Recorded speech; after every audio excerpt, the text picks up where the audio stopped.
everybody. Do you care about our Earth? Do you know what happened to our environment? If your answer is yes, let's start our presentation to show you the crisis of our generation. Hey, did you just buy a really fancy coat this time? Why haven't I seen you wear it? Oh, it's just been so hot lately that I haven't had a chance to put it on. That's true. It's still so hot even in wintertime. Unbelievable. Yes, the weather is getting more and more extreme, and we have more serious weather-related disasters across the world. It's terrible. Yeah, I just saw on the news that many provinces in central China were flooded. Thousands of lives were lost, and countless families were broken because of the flood. At the same time, North America was experiencing a serious drought. As a result, grain prices in the international markets went up sharply. Hey, and have you guys heard of the Australian bushfires, which burst countless forests down to ashes and killed hundreds of koalas? Oh, that's just so sad. Speaking of animals suffering from weather-related disasters, how are the polar bears doing recently? Not really well, I'm afraid. The Arctic ice cap is melting faster as the Earth warms up, and the shrinking of the Arctic ice cap is melting faster as the Earth warms up. Wait, the shrinking of the ice cap has become a cause of further warming? How come?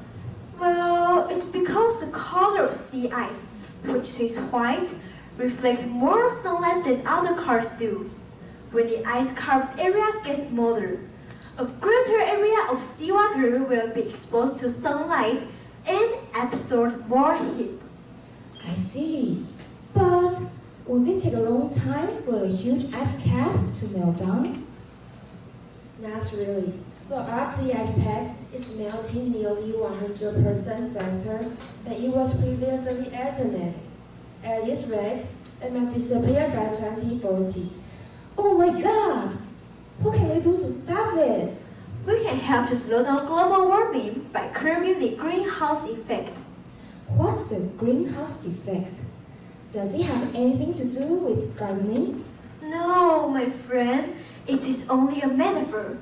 Certain gases in the atmosphere act like the panes of glass in the greenhouse to trap heat inside. Sunlight brings energy we need to sustain life on Earth in the forms of light and heat. While these are essential for life, if too much heat gets absorbed into the atmosphere, our planet will grow too hot to maintain the delicate balance of its climate and ecological systems. Wow! What specifically are these greenhouse gases? For a start, carbon dioxide is believed to contribute to the warming of our planet. But doesn't breathing produce carbon dioxide? How can we suppose to avoid generating it? Well, what we need to do is avoid generating too much greenhouse gases to prevent the Earth from getting too hot. So, you don't have to worry about breathing. We can cut the amount of carbon dioxide from economic activities to help slow down global warming. That makes sense. So, what can we do to help save the polar bears and the koalas? Here are some things that we can do in our everyday life to help reduce carbon emissions. For example, we can use public transportation instead of driving alone. We can select reusable products over disposables and reduce meat consumption, just to name a few. Yeah, we can definitely do these things. There's more to do beyond individual effort. We can replace fossil fuel with renewable sources like solar power, wind power, and biofuel. They leave much fewer carbon footprint. Fossil fuels? Carbon footprint? What are they? Oh, carbon is contained in fossils and released into the atmosphere after they are burned as fuels. Like burning gasoline or coal? Exactly. It is called leaving the carbon footprint, when human activity results in the release of carbon into the atmosphere. Right. It is so that by reducing carbon emissions, we can limit global warming to 1.5 degrees Celsius or less. To achieve this goal, we need to reduce carbon emissions by 40% by 2030 and reach carbon neutrality by 2050. Wow! It's only less than 10 decades away. Looks like we can use some additional help. Just look at the trees. Trees are called a natural reservoir of carbon. The more trees we plant, the more carbon dioxide can be absorbed by land as a result of photosynthesis. That's right. Starting with ourselves, we can all play a part in humankind's collective efforts against global climate change. Yeah, I'm gonna start doing my part by eating vegan meals with reusable utensils for the sake of polar bears, koalas, and cows. Let's protect our Earth starting now! This is the end of our presentation. Thank you.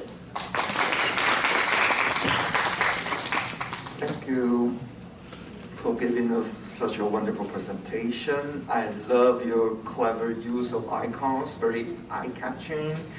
And I love the picture you show us in the very beginning. That's very striking, very impressive to raise our awareness of this urgent issue.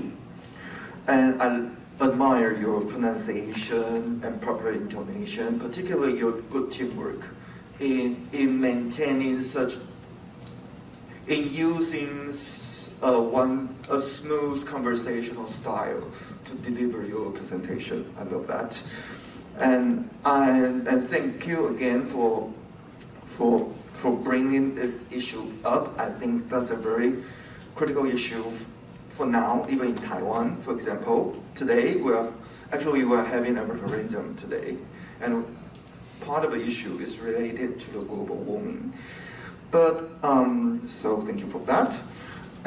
But my only concern is about the topic, because when I first saw your topic, that is the crisis of our generation, I was thinking, oh, is it a psychological problem, teenage psychological problem, or low birth rate issue in Taiwan? But I think most of your presentation mostly focused on the issue of global warming.